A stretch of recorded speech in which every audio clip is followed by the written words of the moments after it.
Thank you Venu. మొత్తానికి ఏదైతే జగిత్యాల మొత్తం గులాబీమయమైంది. ప్రధానంగా సభా ప్రాంగణానికి కూడా ఒక్కొక్కరు కూడా కార్యకర్తలు కావచ్చు, అభిమానులు కావచ్చు చేరుకుంటున్నారు. ప్రధానంగా ఇంకొద్ది సేపట్లో కూడా ఎర్రవెల్లి నుంచి హెలికాప్టర్ ద్వారా జగిత్యాలకు కేసీఆర్ చేరుకోనున్నారు. అక్కడ సభా ప్రాంగణం దగ్గరికి ల్యాండ్ అయ్యి ఆ తర్వాత జగిత్యాల ఉన్నటువంటి జిల్లా పార్టీ ఆఫీస్లో కూడా వెళ్ళి కాసేపు కార్యకర్తలతోటి ఇంపార్టెంట్ మీటింగ్ ఏర్పాటు చేసుకుని తర్వాత సభా ప్రాంగణానికి వెళ్ళడానికి ఛాన్స్ ఉన్నటువంటి అంశం. దానికి సంబంధించి అప్డేట్స్ మనం చూసాం. ఇంకా అప్డేట్స్ చూసుకున్నట్లయితే జగిత్యాలలో జంగు సైరన్ మోగింది. కేసీఆర్ ప్రజా ఆశీర్వాద సభకు సర్వం సిద్ధమైంది. నాడు ఉద్యమ సమయంలో 2006 నాటి ధూమ్ధామ్ ఉద్యమ దిశను మార్చింది. 2 దశాబ్దాల తర్వాత అదే మినీ స్టేడియంలో నేడు సభ జరుగుతోంది. విప్లవోద్యమ స్ఫూర్తిపై నేలపైన ఉన్నటువంటి గులాబీ బహిరంగ సభకు తండోపతండాలుగా జనం తరలి వస్తున్నారు. కాంగ్రెస్ అరాచక పాలనకు చర్మగీతం పాడేందుకు దగాపడ్డ జనమంతా దండు కట్టి గర్జించేందుకు సిద్ధమవుతున్నారు. జగిత్యాల ప్రజా ఆశీర్వాద సభలో కేసీఆర్ రాక కోసం మాట కోసం ఎదురు చూస్తోంది తెలంగాణ.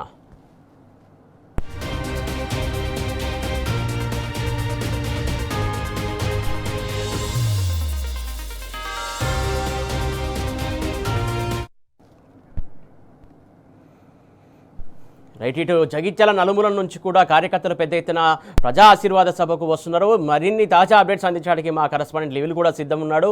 లెవిల్ చెప్పండి, మొత్తానికి జగిత్యాల నలుమూల నుంచే కాకుండా ఉమ్మడి కరీంనగర్ జిల్లా వ్యాప్తంగా కూడా పెద్ద ఎత్తున బీఆర్ఎస్ క్యాడర్ మొత్తం తరలి వస్తున్నటువంటి అంశం, అలాగే అభిమానులు కూడా పెద్ద ఎత్తున తరలి వస్తున్నటువంటి అంశం. తాజా అప్డేట్స్ ఏంటి, ఎట్లా ఉంది అసలు అక్కడ సిచ్యువేషన్? మరి కాసేపట్లో బీఆర్ఎస్ అధినేత కేసీఆర్ జగిత్యాలకు రానున్నారు. ఈ నేపథ్యంలో జగిత్యాలలో ఏర్పాటు చేసిన ప్రజా ఆశీర్వాద సభ ప్రారంభం కానుంది.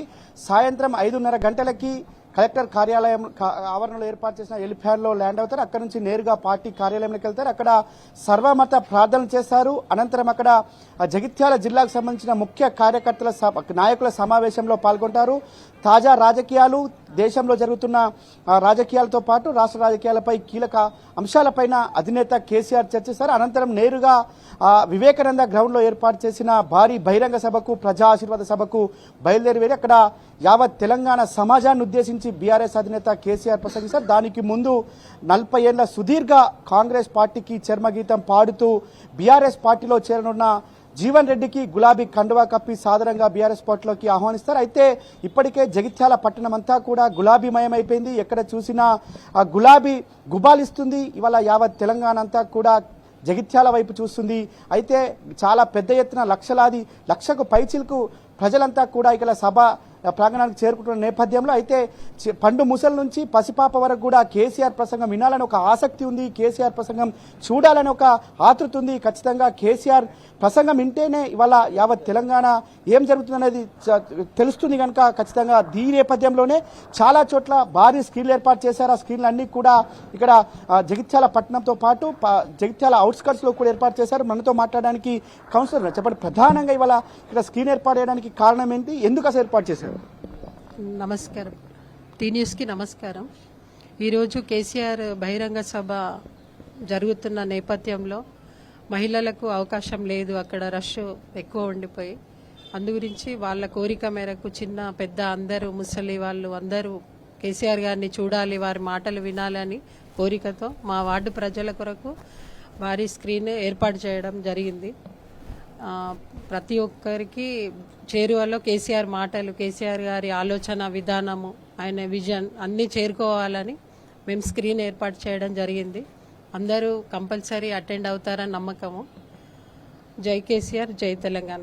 ప్రధానంగా ఇవాళ దాదాపు 1,00,000 పైచిలకు జనం హాజరవుతారని చెప్తారు. ఇప్పటికే చాలా మంది గ్రౌండ్లోకి వచ్చి కూర్చున్నారు. అంటే ఎవరెవరు, అంటే బేసిక్గా మిమ్మల్ని పక్కన ఉన్న వారు ఎవరెవరు అడిగారు ఇక్కడ స్క్రీన్ ఏర్పాటు చేయమని, ఏమని చెప్పారు? వార్డు ప్రజలు అందరి కోరిక మేరకు ఏర్పాటు చేయడం జరిగింది. సభ ఆల్రెడీ విజయవంతమైంది, అది తెలుస్తూనే ఉంది అందరికీ.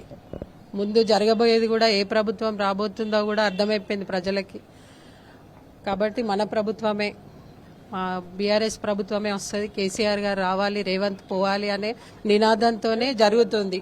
జై తెలంగాణ, జై కేసీఆర్. వాళ్ళ ఎవరినైనా ఒకటే చెప్తున్నారు, ప్రధానంగా ఇవాళ బీఆర్ఎస్ పార్టీ అధినేత కేసీఆర్ ప్రసంగం కోసం చాలా మంది ఇక్కడ మాకు అడుగుతున్నారు, మేము అక్కడికి రాలేము, మాకు ఇక్కడ ప్రత్యక్ష ప్రసారం ఏర్పాటు చేయంటే ఇక్కడ ఏర్పాటు చేసే గతంలో ఆ ఇండియా పాకిస్తాన్ క్రికెట్ మ్యాచ్ వస్తే తప్ప ఇలాంటి స్క్రీన్లు పెట్టేవారు కారు. కానీ ఇవాళ అధినేత కేసీఆర్ వస్తుందంటే ఇవాళ పెద్ద ఎత్తున స్క్రీన్లు ఏర్పాటు చేసి ఇది ఒక్కటే కాదు, చాలా సరౌండింగ్ చౌరస్తలలో కావచ్చు, క్లాక్ టవర్ దగ్గర కావచ్చు, అనేక ప్రాంతాల్లో కూడా స్క్రీన్లు ఏర్పాటు చేశారు. మీరు చెప్పండి, ఇవాళ ప్రధానంగా బీఆర్ఎస్ అధినేత వస్తుండు, జీవన్ రెడ్డి బీఆర్ఎస్ పార్టీలో జాయిన్ అవుతున్నారు.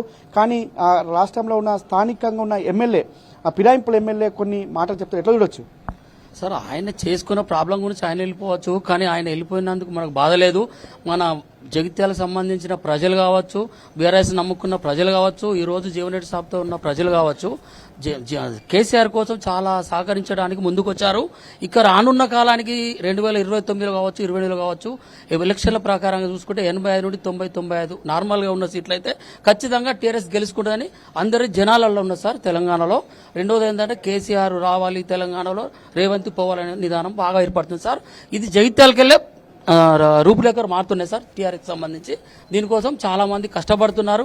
జనాల నోట మాట సూత్రం ఒకటే సార్, కేసీఆర్ రావాలి, రేవంత్ రెడ్డి పోవాలి, కేసీఆర్ రావాలి, రేవంత్ రెడ్డి పోవాలి. ఎందుకు రావాలి, ఎందుకు పోవాలి అనే సందర్భం ఏంటంటే ఈ 30 నెలల్లో చూసిన సందర్భం వేరే ఉంది, 10 సంవత్సరాలలో చూసిన సందర్భం వేరే ఉంది. 10 సంవత్సరాలు చూసింది తెలంగాణ బాగుపడ్డది, 30 నెలల్లో చూసింది తెలంగాణ నాశనం అయిపోయింది. ఈ 10 సంవత్సరాలలో 3,72,000 కోట్లు ఆయన ఎక్కడైతే అప్పు తీసుకొచ్చి డెవలప్మెంట్ చేశారో, ఈ 30 నెలల 3,70,000 చిల్లర ఆయన అప్పు తీసుకొచ్చి ఎక్కడ పెట్టింది లేదు, ఎక్కడ చేసింది లేదు. ఇవాళ హైదరాబాద్ హైడ్రా అని చెప్పి చూస్తున్నారు సార్. వాళ్ళ ఎప్పుడు 40 ఏళ్ల కింద ప్రభుత్వం ఏది ఉంది, ఇవాళ ఏ ప్రభుత్వం ఉంది? 40 ఏళ్ల కింద ఇచ్చిన రిజిస్ట్రేషన్ ఏముంది? వాళ్ళ ప్రకారంగా వాళ్ళు కొనుక్కున్నారు, చేసుకుని ఇలా వాళ్ళని నడి రోడ్ మీద పడేయడానికి బాధ్యులు ఎవరు? దీని మీద సుతం చాలా మంది ఫోకస్ పెడుతున్నారు సార్. ఇవాళ కాంగ్రెస్ గురించి చాలా మంది చాలా నోట్లలో 99 మంది నోట్లలో ఉన్నది ఒకటే, కేసీఆర్ రావాలి, రేవంత్ రెడ్డి పోవాలి అనే నిదానమే తప్ప ఇవాళ నేను అది చేస్తున్నాను, నేను ఇది చేస్తున్నాను చెప్పుకుంటాను. కానీ చెప్పింది వేస్ట్, చేసేది వేదు, ఏది లేదు సార్. ఇవాళ ఒకటే, జై తెలంగాణ, జై కేసీఆర్. జగిత్యాలకు వచ్చేది చాలా దాన్ని ఏమంటున్నాను, చాలా ఉత్సాహంగా ఉన్నారు సార్ ప్రజలు సూతం. ఇలా 1,00,000 నుండి 1,50,000 జనాభా వస్తుంది. ఆ జనాలకు సరిపోకుండా ఇలా జగిత్యాలలో ఏ వాడకట్లో కానీ, ఏ ఏరియాలో కానీ, ఏ మెయిన్ ఏరియాలో కానీ సెంటర్లలో స్క్రీన్స్ సూతం జనాల కోసం ట్రై చేసి పెట్టేశారు సార్. అదొకటి తెలంగాణ సంబంధించి చాలా మంచి పని చేశారు సార్ ఈరోజు. ఎందుకంటే ప్రజలు నిరాశ చెందకుండా ఉండడానికి కోసం పెట్టారు సార్. అది చాలా మంచి సార్. జై తెలంగాణ, జై కేసీఆర్. వాళ్ళ ఎవరిని అడిగినా ఒకటే చెప్తున్న పరిస్థితి కనిపిస్తుంది. మేము ఖచ్చితంగా చాలా మంది అక్కడికి సభకు వెళ్ళలేని వాళ్ళం ఉన్నాం, చాలా మంది మేము అక్కడ సభను ప్రత్యక్షంగా కేసీఆర్ చూడలేదు. కానీ ఇవాళ మాకు చాలా మంది పార్టీ సంబంధించిన వారు కూడా చాలా చోట్ల ఏర్పాటు చేశారు, ఇక్కడ ఈ వార్డులో కూడా ఏర్పాటు చేశారు. ప్రధానంగా మాకు కేసీఆర్ ప్రసంగాన్ని ప్రత్యక్షంగా చూడాలి, ప్రత్యక్షంగా వినాలని ఒక ఆలోచన ఉంది. ఖచ్చితంగా మేము ఈ సభ ద్వారా ఇవాళ కేసీఆర్ 2.5 కాంగ్రెస్ విధ్వంసాన్ని చెప్తారు, కేంద్రంలో ఉన్న బీజేపీ విధ్వంసాన్ని చెప్తారు. ఇవన్నిటినీ పటాపంచలు చేయాలంటే ఖచ్చితంగా మేము ప్రతి ఒక్క విషయాన్ని కూడా క్షుణ్ణంగా వినాలి.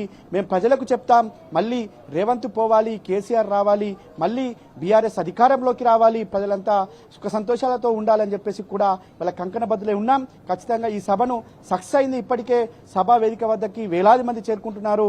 దాదాపు 1,50,000 పైచిలకు మంది జనాభా ఇవాళ ప్రజలంతా కూడా సభకు తరలిన నేపథ్యంలో ఎవరైతే కొంత ఇబ్బందికరంగా ఉండి పోలేని వారు ఉంటారో వారి కోసం చాలా చోట్ల కూడా ఇలా స్క్రీన్లు ఏర్పాటు చేసి వారికి వీక్షించే అవకాశం కల్పించారు. ఖచ్చితంగా బీఆర్ఎస్ అధినేత కేసీఆర్ కోసం మేము ఏం చేసినా తక్కువే. ఇవాళ బీఆర్ఎస్ అధినేత కేసీఆర్ ప్రసంగం కోసం పెద్ద ఎత్తున వేచి చూస్తున్నాం. ఇవాళ ఒక తెలంగాణ ప్రజలే కాదు, యావత్ నేషనల్ మీడియా సైతం కేసీఆర్ ప్రసంగం కోసం ఎదురు చూస్తున్న పరిస్థితి కనిపిస్తుంది. ఇప్పటికే జాతీయ మీడియా అంతా కూడా కేసీఆర్ ప్రసంగం వైపు దృష్టి సారించింది. ఇవాళ ఢిల్లీలో అయితేనేం, గల్లీలో అయితేనేం కేసీఆర్ లాంటి నేత కావాలి, కేసీఆర్ లాంటి నాయకుడు కావాలి, అలాంటి సుపరిపాలన అందించాలని చెప్పేసి ఒక దృఢ సంకల్పంతో ఇలా కంకణబద్దులై జగిత్యాల నుంచే జంగు సైరను మోగిస్తున్నామంటూ కూడా జగిత్యాల ప్రజానికమంతా చెప్తుంది, జగిత్యాల నాయకులు చెప్తున్నారు. ఏదైతే మరి కాసేపట్లో ఎర్రవల్లి నివాసం నుంచి జగిత్యాల పర్యటనకు బయలుదేరున్నారు. మరి అక్కడ నుంచి నేరుగా పార్టీ కార్యాలయానికి వెళ్తారు, అక్కడ నుంచి సభా ప్రాంగణానికి వెళ్తారు. జగిత్యాల పట్టణం పరిసర ప్రాంతాలు అంతా కూడా ఇవాళ గులాబీమయమే కాదు, పెద్ద పెద్ద స్క్రీన్లతో ఇవాళ కేసీఆర్ ప్రసంగాన్ని ప్రత్యక్ష ప్రసారం చేస్తుంది బీఆర్ఎస్ బీఆర్ఎస్ పార్టీ అని చెప్పక తప్పదు. ఖచ్చితంగా ఇవాళ ఈ సభ ద్వారా మరొకసారి తెలంగాణ ఉద్యమ చరిత్రను తిరుగు రాసేలా ఈ ఇవాళ చరిత్రలో నిలిచిపోయేలా ఈ సభ నిర్వహణ ఉంది. చాలా పెద్ద ఎత్తున సభ ఏర్పాటుతో పాటు అన్ని ఏర్పాట్లు కూడా పూర్తయినాయి. మొత్తానికి ఈ సభ సంబంధించి అన్ని ఏర్పాట్లు అయితే పూర్తయిపోయినాయి. మరి కాసేపట్లో కేసీఆర్ పర్యటన సంబంధించి ఎర్రవల్లి నివాసం నుంచి ప్రారంభం కానుంది. Suresh, right, thank you live-in.